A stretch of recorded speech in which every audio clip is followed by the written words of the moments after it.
आज आपके साथ शेयर करेंगे आलू और चिकन कबाब की रेसिपी। आप भी घर में ज़रूर ट्राई करें, तो माशाल्लाह बहुत अच्छे बनते हैं। सबसे पहले हम 400 ग्राम आलू बॉयल कर लेंगे। उसके बाद में 200 ग्राम चिकन को हमने क्रश कर लिया।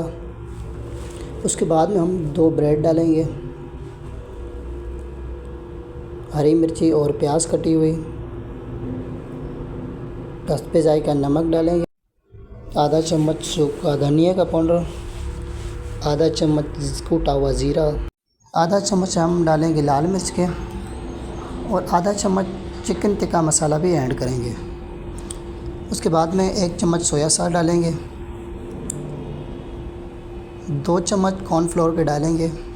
आप कॉर्नफ्लोर की जगह से चावल का आटा भी डाल सकते हैं, बेसन भी डाल सकते हैं, और इसको अच्छी तरह से मिक्स करेंगे।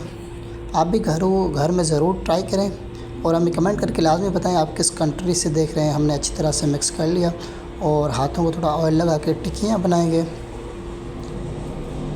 उसके अलावा 2 अंडे भी हम फेंटेंगे। अंडे फेंटने के बाद में मैं तो सेवियाँ लगाता हूँ, आप सेवियों की जगह से ब्रेड कम भी लगा सकते हैं ब्रेड के।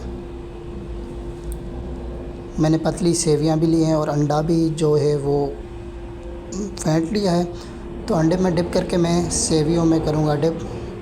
आप सेवियों की जगह से ब्रेड कम भी इस्तेमाल कर सकते हैं, कोई मसला नहीं।